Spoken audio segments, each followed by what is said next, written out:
Hello everyone.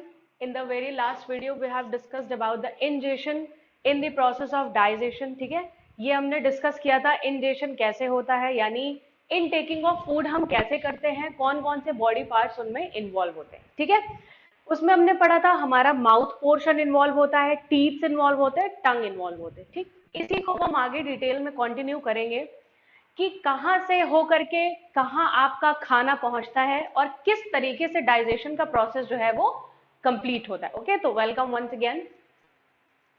तो अब हम देखते हैं कि डाइजेशन का प्रोसेस कैसे कैसे इनिशिएट होता है. लास्ट वीडियो में मैंने आपको बताया था कि आपका डाइजेस्टिव प्रोसेस जो है वो आपके माउथ एरिया से ही स्टार्ट हो जाता है. ठीक है, तो चलिए सबसे पहले देखते हैं कि हमारा माउथ क्या रोल प्ले करता है. ठीक, इसके लिए हमें पहले माउथ में जो भी चीजें प्रेजेंट हैं, जो भी पार्ट्स प्रेजेंट हैं, उनके बारे में थोड़ा बहुत जान लेना चाहिए. तो सबसे पहले हम देखेंगे हमारी माउथ में हमें देखने को मिलती है बकल कैविटी, यानी every teeth constitutedly known as a buccal cavity. सारे टीथ्स को मिला करके हम इसे बकल कैविटी का नाम देते हैं, जिनमें कि आपके प्रेजेंट होते हैं incisors, canines, premolars and molars. The front four teeth are known as incisors, then canines, then premolars and then molars. ठीक है, ये आपके टीथ होते हैं जिन्हें कि हम डेंटल कैरीज भी नाम देते हैं.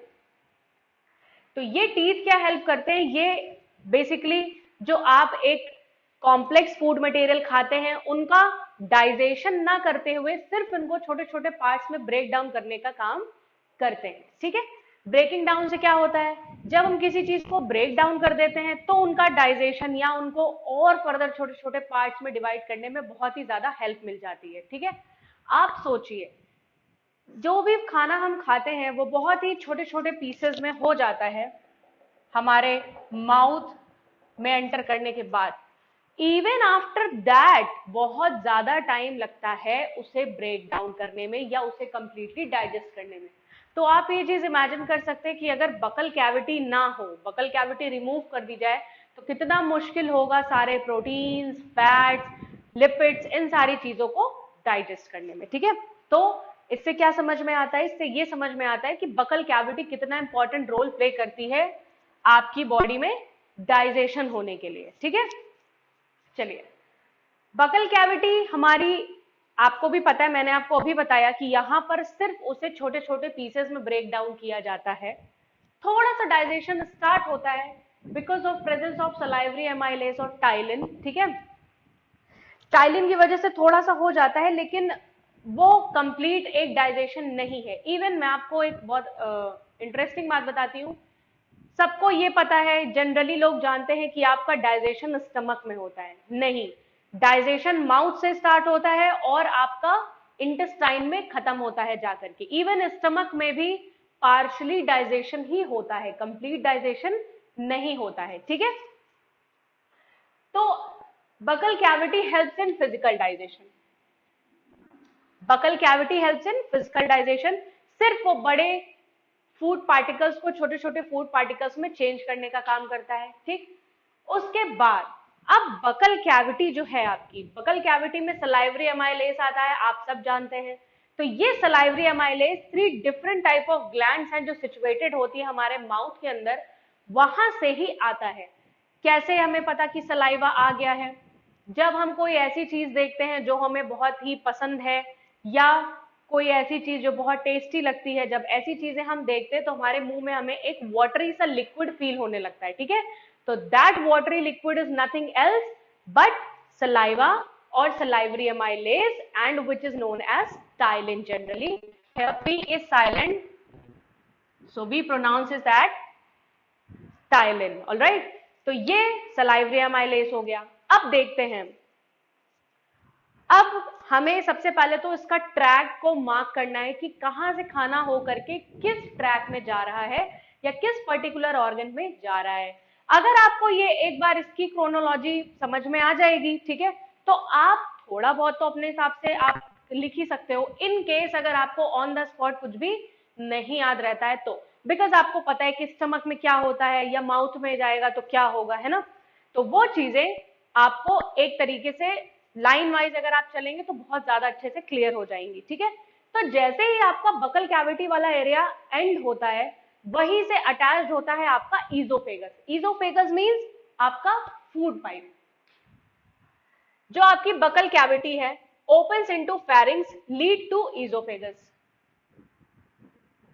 Sorry, esophagus is also known as food pipe. If we are talking about here food, अगर हम फूड के बारे में यहाँ पर बात कर रहे हैं, सीधी सी बात है, जो भी खाना है आपका वो फूड पाइप में ही अल्टीमेटली एंटर करेगा, ठीक है। ऑलराइट, तो ये चला गया आपका फूड पाइप में। अब फूड पाइप में क्या होता है, जो आपकी ईजोफेगस है बहुत ही ज्यादा हाईली मस्कुलर स्ट्रक्चर होता है। अगर ये मस्कुलर ना हो तो कभी कभी ऐसा भी होता है हम बहुत ज्यादा खाना इनगल्फ कर लेते हैं, है ना, तो वो रप्चर हो जाएगी आपकी फूड पाइप, जबकि ऐसा नहीं होता। और ऐसा कब नहीं हो सकता, ऐसा सिर्फ तब नहीं हो सकता है जब आपका कोई भी ऑर्गन हाईली मस्कुलर हो, ठीक है।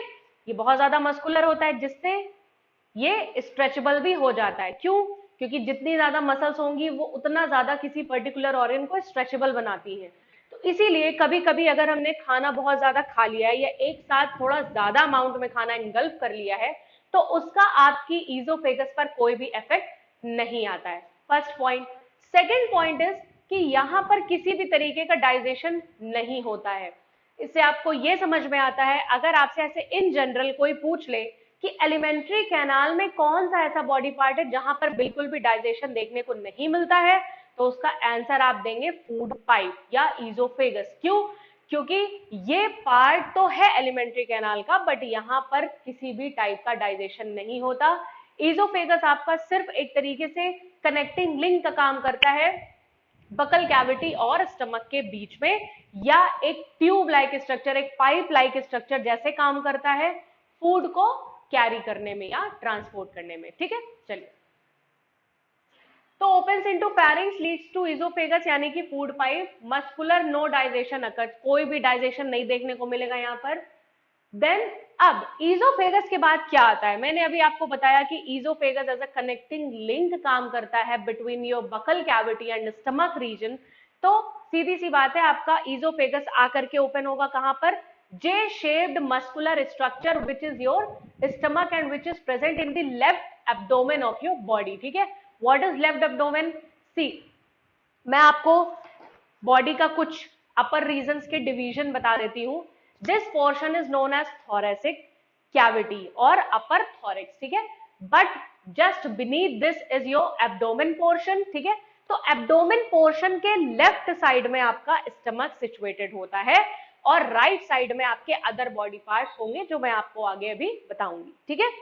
समझ में आ गया आपको कि स्टमक का एग्जैक्ट पोजीशन क्या है आपकी बॉडी में? Left abdomen, it means this side of your body, alright. opens into J-shaped stomach which is present on the left side of your abdomen, all right.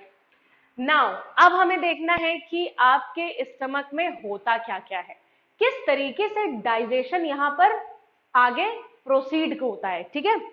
सबसे पहले food is churned here for about 3 hours, ये आपको जानना बहुत जरूरी है, बहुत important point है, बेसिक सा पॉइंट है। और देखिए ये चैप्टर इतना मजेदार है क्योंकि आपकी डेली लाइफ की एक्टिविटीज से रिलेटेड है ना। बहुत से ऐसे लोग होंगे, आप लोग या कोई भी ऐसा नहीं होगा जिसको कभी भी लाइफ में डाइजेशन से रिलेटेड कोई प्रॉब्लम ना हुई हो। नो मैटर कि आपका डाइजेस्टिव सिस्टम कितना अच्छा है, कितना अच्छे से फंक्शन करता है, बट कभी ना कभी तो प्रॉब्लम हो ही जाती है। तो इस प्रॉब्लम के लिए आप अगर अपने डाइजेस्टिव सिस्टम को बहुत अच्छे से पहले से जानते होंगे तो आप उसके हिसाब से ट्रीटमेंट खुद ही कर सकते हैं, है ना। थोड़ा बहुत काफी हद तक तो आप खुद ही घर पे ट्रीटमेंट कर सकते हैं। क्यों? आपको पूरा मैकेनिज्म पता है। या बहुत से ऐसे लोग होंगे जो ये वीडियो देख रहे हैं और उन्हें बहुत ही फ्रीक्वेंटली डाइजेशन से रिलेटेड प्रॉब्लम्स होती रहती हैं, ठीक है। तो उनके लिए मैं स्पेशली बोलना चाहूंगी कि पहले आप अपनी पूरी बॉडी की फिजियोलॉजी को जानें। ये अगर ऐसे बच्चे देख रहे हैं जिन्हें आगे बायोलॉजी को कंटिन्यू करना है अपनी स्टडीज में, हायर स्टडीज में, उनके लिए तो बेनिफिशियल है ही, बट जो मैथ ग्रुप को चूज करना चाहते हैं आगे जाकर के, नो प्रॉब्लम, आप करिए, बट ये कुछ बेसिक है जो आपकी बॉडी के हैं और ये आपको जानना बहुत जरूरी है, ठीक है। आपके पास बहुत सारे नॉलेज हैं, बहुत सारा नॉलेज है, बहुत सारी बुक्स आपने पढ़ रखी हैं, आप पढ़ते भी होंगे। जो सीरियस स्टूडेंट्स हैं ऑब्वियसली उन्होंने अपने कोर्स को छोड़ करके अदर बुक्स भी पढ़ रखी होंगी, लेकिन क्या फायदा है अगर आपको आपकी बॉडी के ही बारे में नॉलेज नहीं है तो। ठीक है, तो ये कुछ टॉपिक्स, स्पेशली इस चैप्टर के जो भी टॉपिक्स हैं वो आप थोड़ा सा इंटरेस्ट के साथ पढ़ेंगे तो ज्यादा अच्छा रहेगा। ठीक है, चलिए।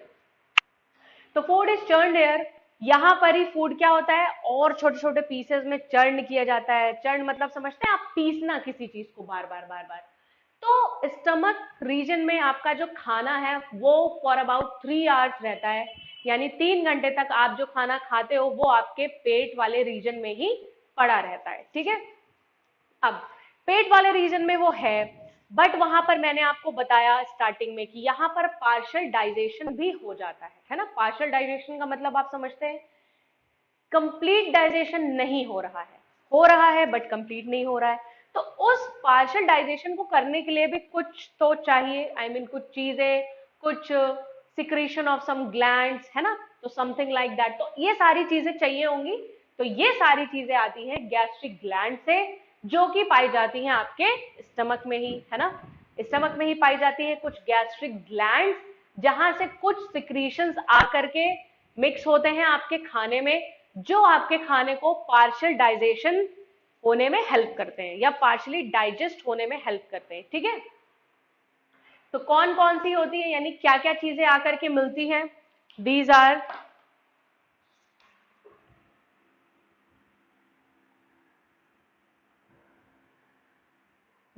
HCl, which is known as hydrochloric acid,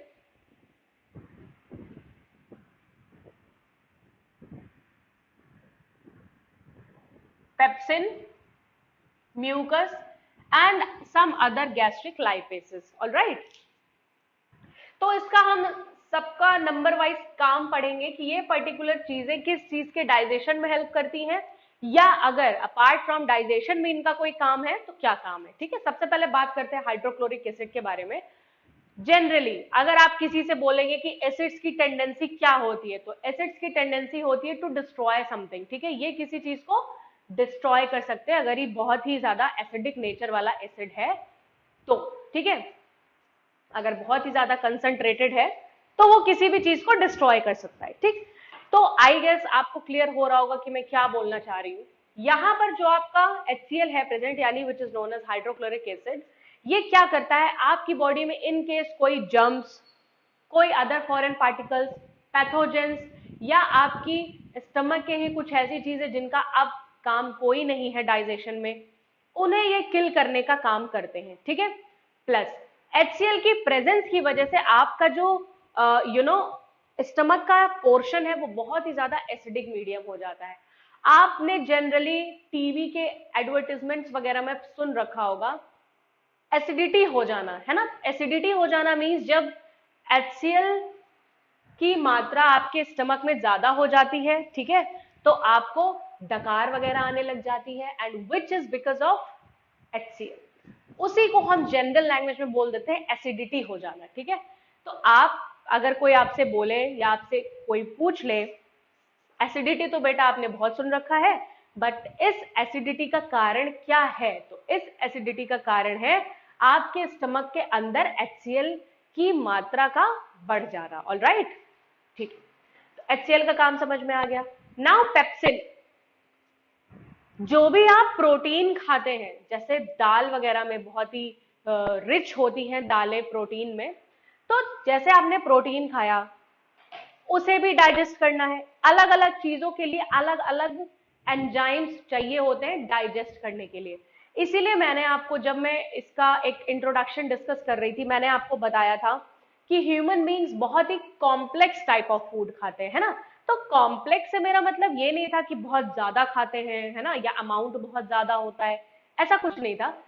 complexity से मतलब होता है आप carbs, proteins, fats, lipids, fibres, vitamins, minerals, सारी चीजें एक साथ खाते हो, है ना। तो जब आप एक साथ इतने तरीके की चीजें खाते हो, ऑब्वियसली हर एक चीज को डिसॉल्व करने के लिए उतना ही ज्यादा एफर्ट चाहिए। ठीक है, तो इसलिए हम अपने खाने को एक कॉम्प्लेक्स फूड के अंदर रखते हैं। ऑल राइट, तो यहां पर अब बात आती है पेप्सिन की। तो आपने जो भी प्रोटीन कंज्यूम कर रखा है उनको तोड़ने का काम करते हैं पेप्सिन।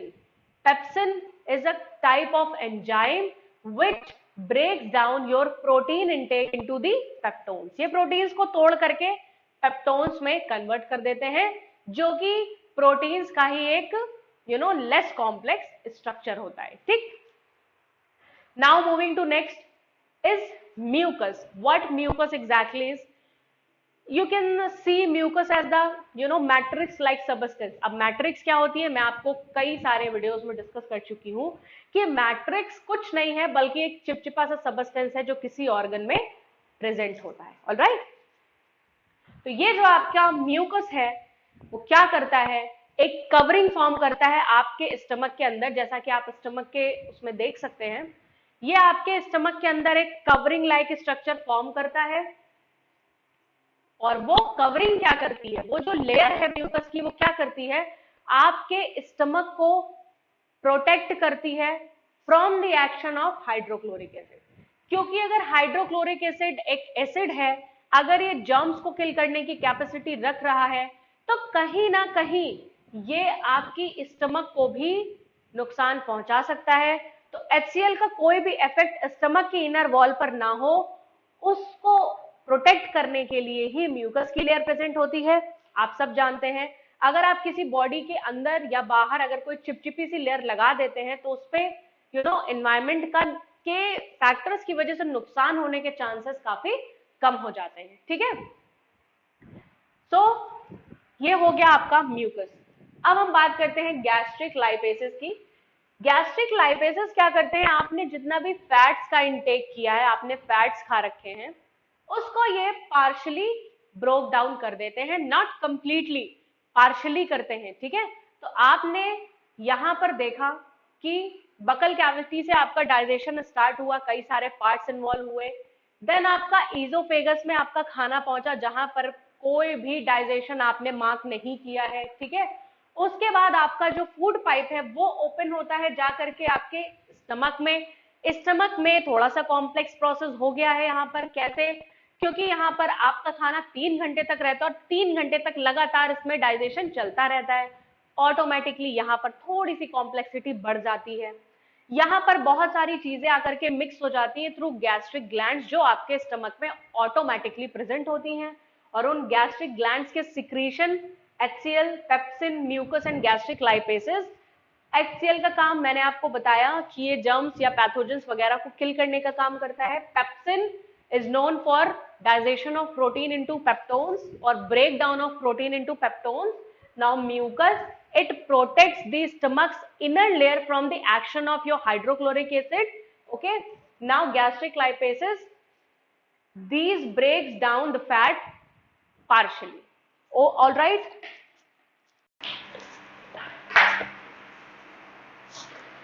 चलिए, अभी तक हमने देखा कि स्टमक में कैसे कैसे डाइजेशन हमारा पार्शियली कंप्लीट हुआ। ठीक है, उसके बाद हम बढ़ेंगे इंटेस्टाइन की तरफ, क्योंकि आपका जो स्टमक एंड होता है वहीं से आपकी स्टार्ट होती है इंटेस्टाइन। ठीक है, तो इंटेस्टाइन में सबसे पहले हम पढ़ेंगे अबाउट स्मॉल इंटेस्टाइन। ठीक है, पहले स्मॉल इंटेस्टाइन की बात करेंगे, क्योंकि बेसिकली आपका जो डाइजेशन का प्रोसेस कंप्लीट होता है वो स्मॉल इंटेस्टाइन में होता है।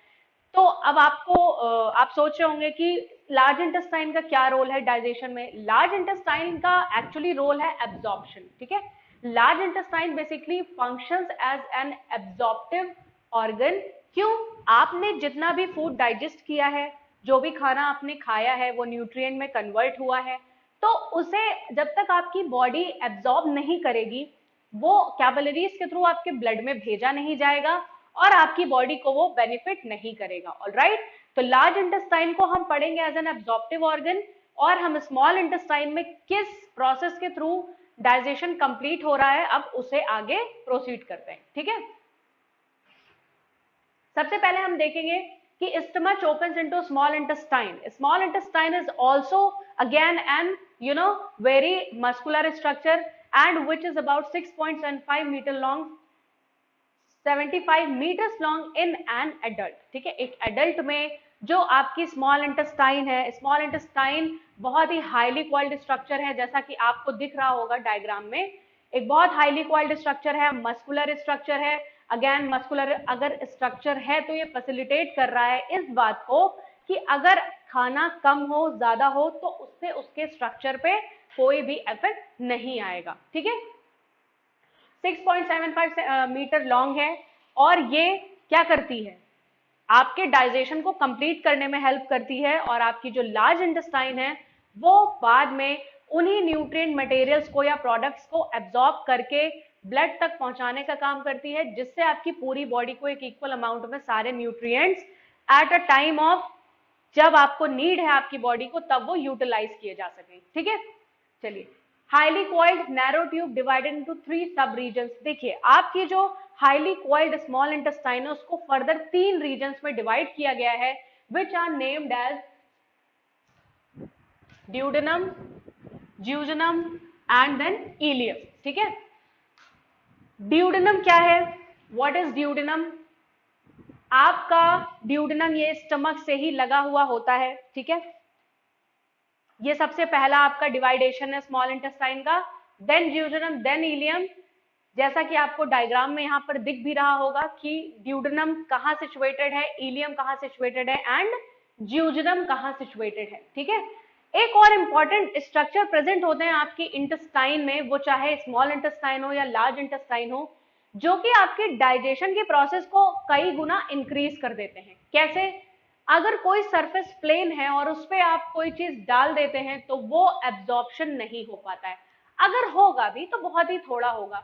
बट वहीं अगर कोई किसी प्लेन सरफेस पर आपने कुछ हेयर लाइक प्रोजेक्शंस लगा दिए हैं, फॉर एग्जांपल आपने कॉटन के हेयर लाइक स्ट्रक्चर अगर इसमें लगा दिए हैं, अगर फिर आप उसमें से कोई लिक्विड को पास कराएंगे तो आप पाएंगे कि एब्जॉर्प्शन जहां पर 1% हो रहा था पहले, वहीं पर ये बढ़ के 10 to 12% हो जाएगा, ठीक है। तो यानी कि अगर कोई स्मॉल हेयर लाइक प्रोजेक्शन किसी सरफेस पर या किसी ऑर्गन की इंटरनल वॉल पर अगर प्रेजेंट होते हैं, जो कि नेचुरली होते हैं, तो वो उस पर्टिकुलर ऑर्गन के एब्जॉर्प्टिव एरिया को बढ़ा देते हैं, उसकी एब्जॉर्प्शन की कैपेसिटी को काफी ज्यादा इंक्रीज कर देते हैं, ऑलराइट।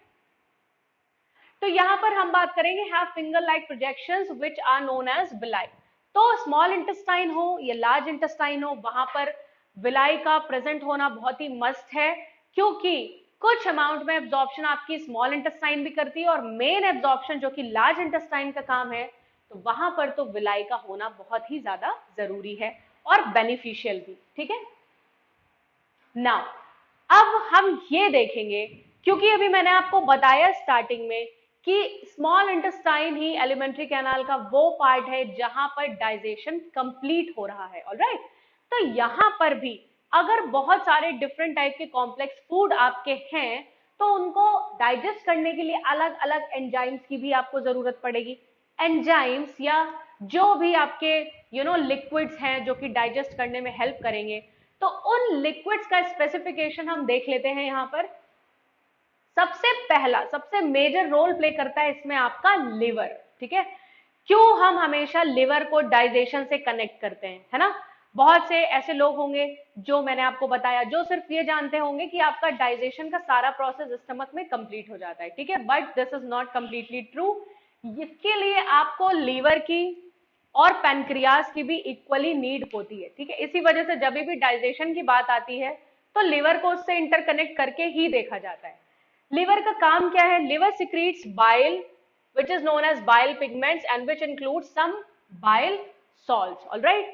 बाइल है, बाइल जूस सिक्रीट करता है बेसिकली आपका लिवर, और उस बाइल जूस में होता क्या है, बहुत सारे बाइल पिगमेंट्स होते हैं जिसमें सबसे इंपॉर्टेंट रोल प्ले करता है बाइल सॉल्ट्स, ठीक है। बाइल सॉल्ट्स क्या करता है? ये आपके डाइजेशन में हेल्प करता है, ऑलराइट, या अदर बाइल पिगमेंट्स भी डाइजेशन में हेल्प करते हैं। एक और इंपॉर्टेंट चीज, यहीं से आपको समझ में ये आ जाएगा कि आपकी बॉडी में जो गॉल ब्लैडर प्रेजेंट होता है उसका क्या काम है। स्पेसिफिकली उसका कुछ काम नहीं है, बट वो जो भी बाइल पिगमेंट्स आपका लिवर सिक्रीट करता है, क्योंकि बाइल जैसे ही बनता है लीवर उसको सिक्रीट करता है, क्योंकि उसे फर्दर आगे के लिए भी बाइल पिगमेंट्स बनाने पड़ते हैं, ठीक है। तो अगर लीवर ने बाइल पिगमेंट्स बना लिया है तो उसने उसे सिक्रीट कर दिया, लेकिन आपकी स्टमक को या इंटेस्टाइन को भी बाइल पिगमेंट्स की कोई भी जरूरत नहीं है, तो वो बाइल पिगमेंट जाएंगे कहाँ? ठीक है, वो बाइल पिगमेंट स्टोर होंगे आकर के आपके गॉल ब्लैडर में, बट टेम्परेरली। कब तक सिक्योर रहेंगे, कब तक वहां पर स्टोर रहेंगे?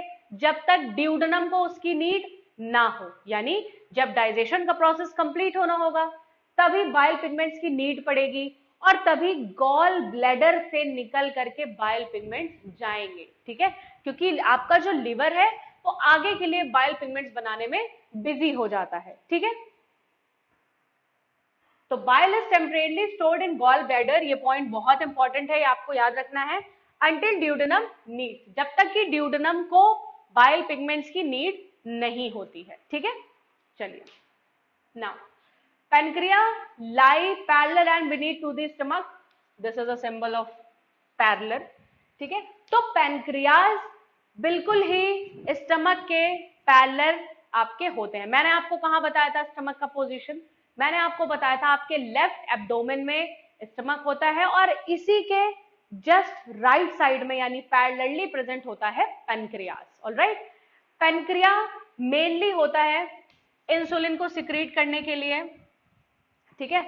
इंसुलिन और भी ये बहुत सारी चीजें सिक्रीट करता है, for example glucagon, trypsin, pancreatic अमाइलेजेस and pancreatic lipases. बहुत ध्यान से इसको देखिएगा, इनमें से कोई भी एक पॉइंट आपसे पुटअप किया जा सकता है इन योर बोर्ड्स कि ये पर्टिकुलर एंजाइम किस चीज को डाइजेस्ट करने में हेल्पफुल है, ठीक है। मैं आपको पीछे भी कई सारी चीजें बता चुकी हूँ स्टमक रीजन में कि कैसी कैसी चीजें सिक्रीट हैं और किन किन चीजों के ब्रेक डाउन में वो हेल्प कर रही हैं। तो वैसे ही आपको यहाँ पर भी बहुत ध्यान से ये चीजें देखनी है। पैनक्रियाज है आपका, उसने सिक्रीट किया insulin, glucagon, trypsin, pancreatic अमाइलेजेस and pancreatic lipases, alright. तो ट्रिप्सिन हेल्प करता है प्रोटीन के डाइजेशन में, किसमें करेगा? प्रोटीन के डाइजेशन में। नाउ पैनक्रियाटिक अमाइलेजेस करेंगे जो भी आपके स्टार्च बच गए हैं उनको डाइजेस्ट करने में। पैनक्रियाटिक लाइपेसेस करेंगे एमल्सिफिकेशन ऑफ फैट, यानी ये फर्दर फैट्स को और डाइजेस्ट करेंगे। But point to be noted कि यहां पर भी डाइजेशन कंप्लीट नहीं हो रहा है, ठीक है। यहां पर भी अभी तक पार्शियली ही डाइजेशन कंटिन्यू हो रहा है, ठीक है। इसके बाद हम देखते हैं partially digested proteins, carbs, fats, ये जाते हैं इलियम में, यानी ड्यूडेनम, ज्यूडेनम एंड इलियम, इन दोनों का काम खत्म हो गया। अब खाना आपका जो भी बचा था, जो काफी ज्यादा अबाउट 70 to 80% डाइजेस्ट हो चुका है ऑटोमेटिकली ऑलरेडी, वो अब आएगा इलियम वाले पोर्शन में, जो कि किसका पार्ट है? इंटेस्टाइन का, ऑलराइट। तो इलियम में आया। अब इलियम में क्या होता है, एक एंजाइम रिलीज होता है which is known as succus entericus, which is known as succus entericus. आपको ये एनसीईआरटी में टर्म नहीं मिलेगा, ठीक है, तो इसको आप कहीं पर नोट कर लीजिए, या आप अभी जब ये टॉपिक कंप्लीट हो तो आप इस वीडियो को पॉज करके ये जितने भी इंपॉर्टेंट पॉइंट्स हैं इनमें आपका पूरा डाइजेशन बहुत ही अच्छे से एक्सप्लेन्ड है, यानी स्टमक के बाद का जो भी डाइजेशन कंप्लीट होता है आपके इंटेस्टाइन में फूड मटेरियल्स के आने के बाद, तो आप इनको एज अ शॉर्ट नोट्स भी लिख सकते हैं, जो आपको during the time of examination revision purpose के लिए बहुत ही ज्यादा बेनिफिशियल होगा, ठीक है। तो इलियम में क्या रिलीज होता है? इलियम में सिक्रीट होता है एक enzyme which is known as succus entericus, जो आपके डाइजेशन को कंप्लीट बनाता है। अब जितनी भी चीजें हैं जो 70 से 80% डाइजेस्ट होने के बाद भी 10 to 20% अनडाइजेस्टेड रह गई हैं, वो इसी सक्कस इंट्रिकस में आकर के कंप्लीट हो जाती हैं and food is completely digested here, यानी जो भी खाना आपने खाया था, जितने भी पार्ट्स आपके इन्वॉल्व हुए थे बॉडी ऑर्गन्स, इन सबको, सबकी मेहनत के बाद फाइनली इलियम क्या करता है? उनको रिवॉर्ड देता है और पूरे आपके खाने को कंप्लीटली डाइजेस्ट कर देता है, ठीक है।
चलिए, after the completion of digestion and after reading about all the parts, their roles, their functions, सारी चीजें पढ़ने के बाद मैं आपको ये एक पॉइंट बोलना चाहूंगी कि मैंने आपको अभी बताया एक, क्योंकि हम ये ह्यूमन बींग्स के डाइजेशन की बात कर रहे हैं, तो अभी तक हमने जितनी भी चीजें पढ़ी वो ह्यूमन बींग्स को ध्यान में रखते हुए पढ़ी थी, ठीक है। यानी जैसे मैंने आपको स्मॉल इंटेस्टाइन या इंटेस्टाइन का लेंथ बताया था जो कि 6.75 मीटर्स लॉन्ग होती है एक नॉर्मल ह्यूमन एडल्ट में, यानी हेल्दी एडल्ट में, वैसे ही मतलब साइज थोड़ा सा डिफर कर सकता है। बट अगर हम अदर डिफरेंट एनिमल्स की बात करें तो वहां पर स्मॉल इंटेस्टाइन या इंटेस्टाइन का साइज डिफर करता है अकॉर्डिंग टू कि वो क्या खाना है उन्हें और किस चीज का डाइजेशन उन्हें करना है। For example, if we talk about the herbivores like cow, donkeys, they have to eat grass, है ना, which is very rich in cellulose। तो cellulose को डाइजेस्ट करना थोड़ा सा नॉट एक्चुअली थोड़ा सा, बहुत ही ज्यादा डिफरेंट है आपका नॉर्मल फूड मटेरियल डाइजेस्ट करने की अगर हम रिस्पेक्ट में देखें। तो इस हिसाब से उनके इंटेस्टाइन का लेंथ थोड़ा लॉन्ग हो जाता है, उनकी इंटेस्टाइन में जो फूड के रहने का समय है वो थोड़ा इंक्रीज हो जाता है, क्योंकि उसे बहुत ज्यादा डाइजेशन की जरूरत होती है, बार बार यानी चर्निंग की जरूरत होती है, जैसे मैंने आपको डिस्कस किया था जब मैं स्टमक बता रही थी। तो ये चीज आपको ध्यान रखनी है कि हर्बीवोर्स में क्योंकि उन्हें सेलुलोज का बहुत ज्यादा डाइजेशन करना पड़ता है तो उनमें इंटेस्टाइन का लेंथ काफी बढ़ जाता है, ठीक है। चलिए, अभी हमने देखा कि स्मॉल इंटेस्टाइन किस तरीके से एक मेजर रोल प्ले करता है आपकी बॉडी के डाइजेशन में, ऑलराइट। अब हम बात करेंगे डाइजेशन कंप्लीट तो हो गया, हमने देखा जैसा कि पढ़ा कि इलियम में जाकर के, जो कि एक स्मॉल इंटेस्टाइन का पार्ट है, वहां पर डाइजेशन बहुत अच्छी तरीके से कंप्लीट कर लिया गया है। लेकिन व्हाट अबाउट उन पार्टिकल्स के बारे में क्या जो बच गए हैं, जो एब्जॉर्ब नहीं हो पाए हैं या जो डाइजेस्ट नहीं हो पाए हैं, तो उन सारे चीजों को हम बोल देंगे अनडाइजेस्टेड फूड, ठीक है। यानी जिसे अब हमारी बॉडी को जरूरत है बॉडी से बाहर करने की, क्योंकि अगर वो बॉडी से बाहर नहीं किए गए तो क्या हो सकता है, आपकी बॉडी की फंक्शनिंग को कहीं ना कहीं प्रॉब्लम फेस करनी पड़ सकती है, ठीक है। चलिए, सबसे पहले तो डाइजेशन के बाद एक बहुत ही इंपॉर्टेंट प्रोसेस होता है जिससे मैं एब्जॉर्प्शन मैं आपको बता चुकी हूँ, बोल चुकी हूँ, क्योंकि आपकी बॉडी में जो भी न्यूट्रिएंट्स अब हैं, मैंने आपको क्या बताया था, न्यूट्रिएंट्स हम तभी बोल सकते हैं उन चीजों को जो हमारी बॉडी के लिए इंपॉर्टेंट है। हर खाने पीने की चीज को हम न्यूट्रिएंट के अंदर बिल्कुल भी नहीं रख सकते, ठीक है। तो अब क्योंकि डाइजेशन हो चुका है तो आपकी बॉडी में सिर्फ वही चीजें बची हैं जो कि न्यूट्रिएंट्स हैं, ठीक है। तो उन न्यूट्रिएंट्स को आपकी बॉडी के लिए एब्जॉर्ब होने की जरूरत है, जिसमें कि रोल प्ले करती है स्मॉल इंटेस्टाइन भी और लार्ज इंटेस्टाइन भी। स्मॉल इंटेस्टाइन कैसे रोल प्ले करती है, पहले इसके बारे में थोड़ा सा समझ लेते हैं। आपकी इंटेस्टाइन में विलाई लाइक स्ट्रक्चर यानी फिंगर लाइक और हेयर लाइक प्रोजेक्शंस प्रेजेंट होते हैं, जो कि स्मॉल इंटेस्टाइन में भी होते हैं as well as large intestine में भी प्रेजेंट होते हैं, ठीक है। तो स्मॉल इंटेस्टाइन में ही काफी हद तक एब्जॉर्प्शन हो जाता है, बट जब लार्ज इंटेस्टाइन में आपका वो अनडाइजेस्टेड फूड पार्टिकल्स पहुंचते हैं तो वहां पर भी विलाई की प्रेजेंस की वजह से अगर इन केस कुछ वाटर के पार्टिकल्स या कुछ इंपॉर्टेंट न्यूट्रिएंट्स अगर रह गए तो वहां पर जाकर के रीएब्जॉर्प्शन भी हो जाता है, ठीक है। तो इसी प्रोसेस को अब हम डिटेल में पढ़ेंगे। चलिए, सबसे पहले तो एब्जॉर्प्शन क्या होता है, food particles become small after digestion. आपको पता है अब आपने जो भी खाना खा रखा था वो बहुत ही ज्यादा स्मॉल पार्टिकल्स में कन्वर्ट हो चुका है, यानी कि अब वो रेडी है ब्लड में मिक्स होने के लिए, ठीक है। अब आप इमेजिन कर सकते हैं कि वो कितने ज्यादा टाइनी पार्टिकल्स में ब्रेक डाउन हो चुका होगा कि वो ब्लड में भी मिक्स होने के लिए बिल्कुल रेडी है, ठीक है। They reach blood from intestine. अब स्मॉल इंटेस्टाइन से होते हुए, बेसिकली स्मॉल इंटेस्टाइन में ही तो न्यूट्रिएंट्स प्रेजेंट है, तो स्मॉल इंटेस्टाइन से होते हुए आपका जो भी न्यूट्रिएंट है जो बन चुका है आफ्टर डाइजेशन वो जाकर के मिक्स हो जाता है ब्लड में, ओके। अब उसके बाद हमें बात करनी है उन पार्टिकल्स के बारे में जो डाइजेस्ट नहीं हो पाए हैं, ठीक है।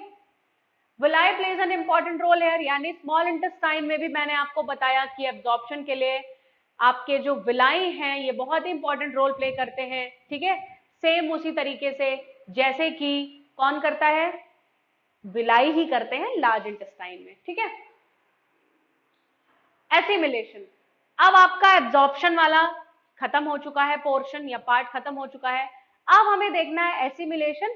एसिमिलेशन में कुछ ऐसा नहीं है, एसिमिलेशन में बस आपको इतना पता रखना है, ब्लड के बारे में, ब्लड के पार्ट्स और उनकी डिटेलिंग हम आगे सर्कुलेटरी सिस्टम जब पढ़ेंगे ह्यूमन बींग्स का, वहां पर डिस्कस करेंगे। अभी हमें सिर्फ इतना समझना है कि जब आफ्टर डाइजेशन या आफ्टर एब्जॉर्प्शन एसिमिलेशन की बारी आती है, तो वहां पर जो भी रोल है वो प्ले करता है आपका ब्लड। ब्लड में जो भी आपका न्यूट्रिएंट मिक्स हुआ है उसे कैरी करते हुए हर एक बॉडी की सेल्स के पास पहुंचाता है, जहां वो सेल्स इनका यूटिलाइजेशन करती हैं फॉर ग्रोथ, यानी खुद की ग्रोथ के लिए, क्योंकि अल्टीमेटली हमारी बॉडी की जो ग्रोथ है वो डायरेक्टली प्रोपोर्शनल है आपकी सेल्स की ग्रोथ की, है ना, क्योंकि हम बने किससे हैं, हमारी बॉडी जो भी है पूरी वो बनी हुई है सिर्फ सेल्स। तो विलाई जो होते हैं, मैंने आपको बताया कि ये बहुत ही स्मॉल हेयर लाइक प्रोजेक्शंस होते हैं जो कि एब्जॉर्प्शन के एरिया को बढ़ाते हैं, ठीक है।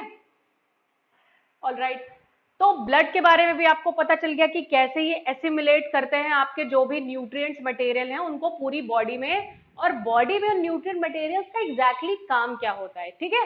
काम भी आपको आई गेस बहुत अच्छे से क्लियर हो गया होगा कि आपकी जो बॉडी की सेल्स हैं वो यूटिलाइजेशन करती हैं इन न्यूट्रिएंट मटेरियल का, और आपकी बॉडी को फर्दर ग्रो करने में हेल्प करती हैं और खुद के लिए भी as a energy source use करती है, ठीक है। So blood carries all the nutrients and transported to all other parts utilized by cells for further functioning. Now egestion. Egestion actually is also known as excretion.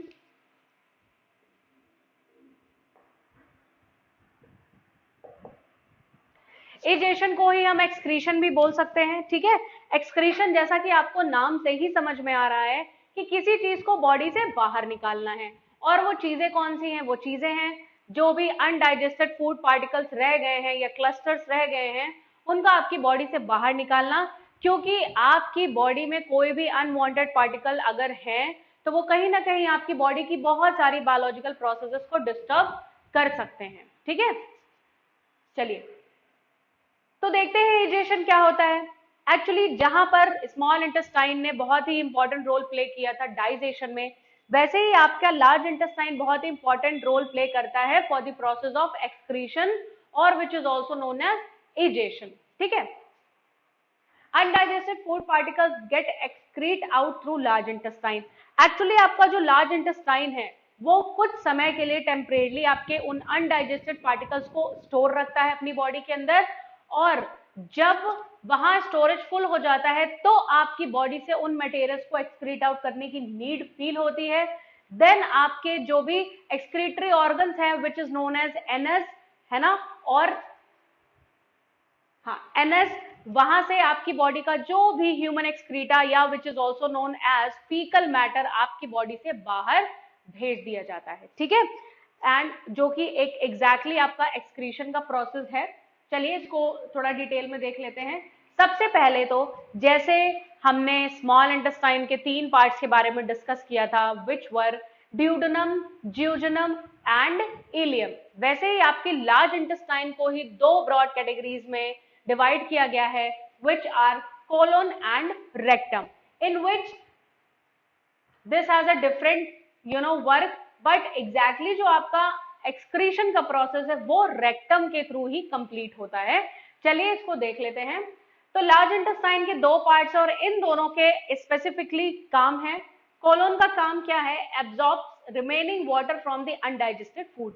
जैसे मैंने आपको बोला था absorbs, और you can say that it reabsorbs, ठीक है। Small intestine में आपका मेन एब्जॉर्प्शन हो जाता है, लेकिन रीएब्जॉर्प्शन की प्रोसेस किधर कंप्लीट होती है, आपके लार्ज इंटेस्टाइनल पोर्शन में।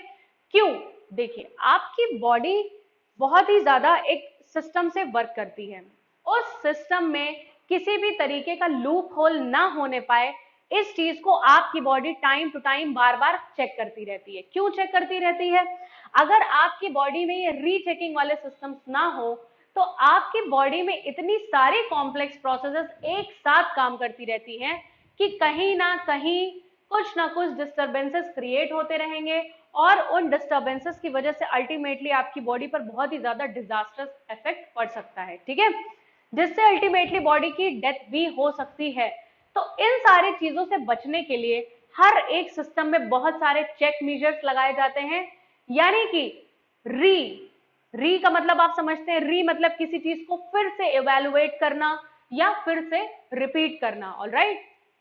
तो यहां पर भी जैसे एब्जॉर्प्शन एक बार स्मॉल इंटेस्टाइन में हो चुका है, बट री एब्जॉर्प्शन की प्रोसेस किधर हो रही है, आपके लार्ज इंटेस्टाइन में, जिससे बिल्कुल माइन्यूटली भी चांसेस ना बचे आपकी बॉडी से कोई यूजफुल मटेरियल या वाटर कंपोनेंट बाहर जाने का, ठीक है। आई गेस आपको समझ में आ गया, reabsorbs remaining water from the undigested food which is basically present in your large intestinal portion, right. Now rectum का काम क्या है, stores undigested food for some time, कुछ समय के लिए ये आपकी बॉडी में जो भी अनडाइजेस्टेड या वेस्ट फूड मटेरियल है उनको स्टोर करता है until it gets excrete out as a fecal matter through stomach. Okay, not actually stomach, I'm sorry, I have mistaken here, through anus. ठीक है, तो जो भी आपका अनडाइजेस्टेड फूड पार्टिकल है उसे कुछ समय के लिए स्टोर रखता है, जब तक कि नीड नहीं होती हमारी बॉडी को उसे एक्सक्रीट आउट करने की थ्रू योर एनल पोर्शन, और जो भी ह्यूमन एक्सक्रीटा होता है उसे हम बोलते हैं फीकल मैटर, ऑलराइट। तो your digestion is completed here. बहुत अच्छे से आई गेस आपने अगर मेरे दोनों लेक्चर्स को कवर किया होगा तो आपको डाइजेशन में से कोई भी क्वेश्चन मिस नहीं होगा आपका। और आप अगर आपने मैंने जो बोर्ड्स पर पॉइंट मेंशन किए हैं, शॉर्ट पॉइंट्स, उन्हें आप अगर याद रख ले जाते हैं तो आपको राइटिंग के टाइम में भी बहुत ज्यादा इनसे हेल्प मिलेगी।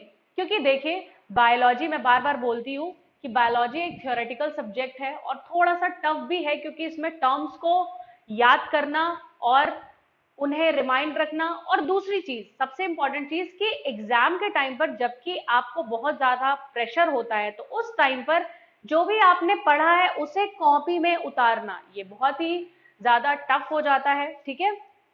तो इसके लिए ये जो शॉर्ट पॉइंट्स हैं, आप खुद भी अगर किसी पर्टिकुलर बुक को रेफर कर रहे हैं, एनसीईआरटी जैसे मैंने आपको बोला ही है, मस्ट है पढ़ना, उसे जरूर पढ़िएगा, तो उसके लिए आप हर बुक को 10 बार नहीं पढ़ सकते, और रिवीजन के टाइम तो आपके पास बिल्कुल भी इतना समय नहीं बचता है कि आप एक एक लाइन को दोबारा रिपीट करें। तो प्लीज ऐसे शॉर्ट नोट्स बनाने की आदत डालें, ये आपको अभी नहीं आगे और हायर एजुकेशन में बहुत ज्यादा काम आएगा, ठीक है। चलिए एक बहुत ही छोटा सा टॉपिक है जिसके बारे में मैं आपको डाइजेस्टिव सिस्टम के एंड में बताना चाहती थी, जो कि है अबाउट अल्सर्स। अल्सर्स एक्चुअली होते क्या हैं, जब किसी ऑर्गन की इनर वॉल, जो कि जनरली हर एक ऑर्गन की इनर वॉल म्यूकस से कनेक्ट कवर होती है, उस वॉल में जब छोटे छोटे से होल आने लगते हैं, ठीक है, तो उन होल्स की वजह से ऑब्वियसली अगर किसी ऑर्गन की लेयर में कोई भी होल हो गया है तो उसकी फंक्शनिंग में कहीं ना कहीं तो इफेक्ट आएगा ही आएगा, तो उन्हें ही हम अल्सर्स बोलते हैं, ठीक है। बेसिकली यहाँ पर हम बात करेंगे अबाउट पेप्टिक अल्सर्स। अल्सर्स कई टाइप के होते हैं, बट जिन ऑर्गन्स में भी ये पाए जाते हैं उन ऑर्गन के अकॉर्डिंग इसका नॉमिनेशन कर दिया जाता है, ठीक है। तो यहाँ पर हमने डाइजेस्टिव सिस्टम की बात की, तो यहाँ पर हम उन अल्सर्स के बारे में बात करेंगे जो कि आपके बेसिकली स्टमक में पाए जाते हैं, और स्टमक में पाए जाने की वजह से इन्हें हम नाम देते हैं peptic ulcers.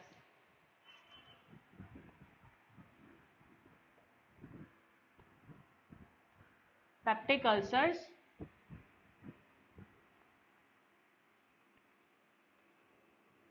In your stomach region, ठीक है।